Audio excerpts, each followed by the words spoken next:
Hi, fifth grade. Today's question is, how does art change throughout time?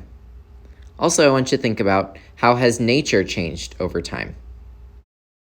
I want to give you lots of time to work on your paintings today. What we did last time was we used the internet, we used Google, and we searched up some different images that we could use to create our underwater seascape. So remember, it can go one of two ways. Maybe you want to include trash and you want to show how sad the ocean is. Or maybe you want to do it beautiful and show how great the oceans could be if we actually solved our problems. I want you guys to focus on not the animals, but the water, the sand. I want you to work from large to small.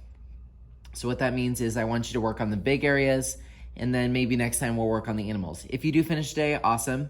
But we're gonna have access to the salt and the isopropyl so that you guys can do those cool effects. So, of course, if you need to go back and add something with Sharpie, awesome.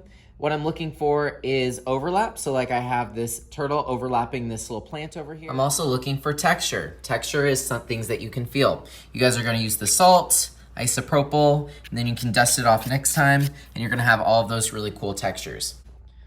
Over here is kind of your paint station. You're going to need a paper towel when you are ready.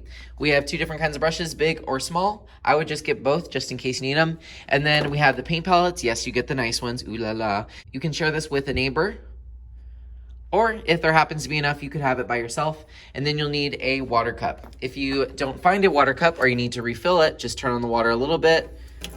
That's all you need. Turn it off and walk away. We have these brand new palettes, so please take care of them. If you're going to use it, please make sure you clean your brush. Of course, if you want to paint, dip, let it drip, and then use whatever color you'd like, and go for it. Now leave some room for yourself so that you can add those textures later. So what I'm gonna do now is I'm going to go through and kind of paint my ocean, and then I'm going to show you a couple of the effects.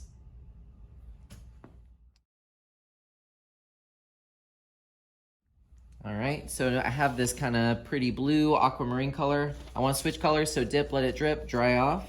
And now I'm gonna do kind of like, I think a dark indigo blue. That way it gets a little bit darker towards the trash. If you want the color darker, remember go around the oval a few more times, and it should make a darker color the more you go around. All right, I'm ready for some effects. So let's say you want to use the isopropyl. Make sure that there's still some paint on your paper. This would be good for like bubbles and stuff.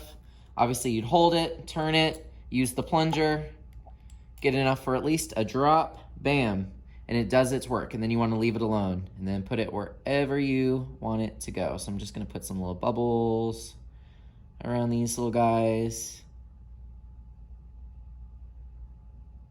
This takes about a day to dry, so don't expect it to look correct. But there you go, there's some easy bubbles for you, and I didn't have to do any work. And then I would just suggest leaving this on your table for now, because chances are someone around you is gonna need it, and we have one for about every color table. So I would just leave that there. Now I wanna use some sand techniques on the ground, and then maybe on some of the coral too.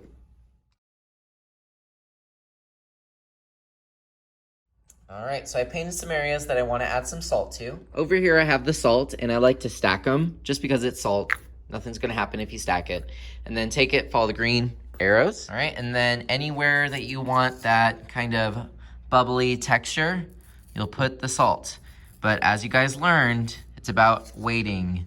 You're gonna put the salt on, and that's kind of why I wanted you to split this up, background, and then animals, because chances are, these little areas, you probably want textured, and you'll need a day for the salt to work. So next time you'll take this off, and you're gonna see all that texture. I've noticed that areas where you add a lot of paint, that tends to get the really cool effect. So I'm gonna put it all over my coral, just little pinches. Don't really care how messy it is because I'm just gonna brush it off next time.